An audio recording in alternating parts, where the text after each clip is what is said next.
Welcome back for another episode of EPL Insights by ICC. I'm your host, Michael Tomer. This past weekend, we were lucky enough to witness some of the most exciting Premier League action in recent memory. There were more than 40 goals scored on Saturday and Sunday, with some absolutely shocking results. Leeds United and Manchester City played an incredible game that ended 1-1, and while it wasn't filled with goals like many expected, it was a highly competitive battle that proved Leeds can run with the best. Everton maintained their fine form, with James, of course, continuing to lead the way. They now sit atop the league table. And of course, Liverpool, Man United, they both got beaten down by Aston Villa and Tottenham Hotspur. The rival clubs conceded 6 goals on the same day for the first time in history. I could spend all day talking about the weekend that was, but for this episode, I'm focusing solely on the Man United-Tottenham result. Let's dive in. This game was chaos as Tottenham walked away from Old Trafford with a 6-1 victory. 3 of the 7 goals came in the first 7 minutes. Manchester United actually led 1-0 2 minutes in thanks to a penalty from Bruno Fernandes. Unfortunately for you United fans, that was the only real chance of the day.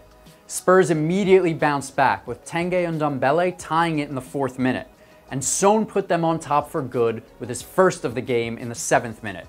Son would go on to notch another goal later in the half, tying Everton's Dominic Calvert-Lewin for the league lead with 6 goals through 4 games.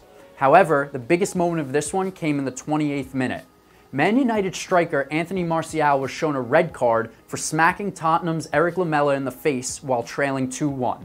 This was pretty controversial. Lamela clearly instigated, giving Martial a forearm to the neck before Martial lightly slapped him. I understand the argument that any contact with a player's face is automatic ejection, and I agree, Martial absolutely should have restrained himself. But, in my mind, Lamela should have been carded as well. He initiated contact, and he definitely took a bit of a dive to add some drama. However, I'm clearly not a referee, so the match went on and Man United were forced to play with 10 men. Spurs just absolutely picked the Red Devils apart once Anthony Martial was gone. After Harry Kane and Son connected for more magic, they took a 4-1 lead into the half. Son and Kane combined for their 26th Premier League goal. That's the 5th most of all time and the most of any active duo in the league. Additionally, Kane had more shots on goal with 3 than United's entire team did with 2. Son created more chances with 5 than United's entire team did with 4. In my eyes, Son is one of the world's most underrated goal scorers and playmakers right now. He makes everyone around him better, and it would go on to be much of the same in the second half. Tottenham secured 2 more goals and handed United their worst loss in Premier League history. This was only the 4th time ever that they've lost a league game by 5 goals. Ultimately, Tottenham looked sharp and Manchester United looked dull. The Red Devils now sit in 16th place through their first 3 games, having conceded 11 goals. That ties Fulham for 2nd worst goals against in the league, trailing only West Brom, who've allowed 13. Clearly, their defensive effort isn't cutting it right now.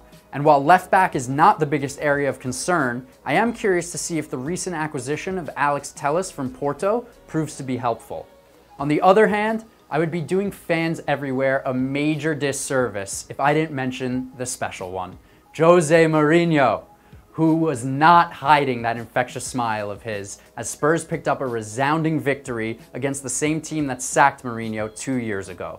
At this moment, Spurs appear to be improving under Mourinho. They're holding on to that 6th place spot, and their stock very well may continue to rise. I personally cannot wait until Gareth Bale is fit and we see the 3-headed monster that is Kane, Son, and Bale. That's all for episode 4 of EPL Insights by ICC.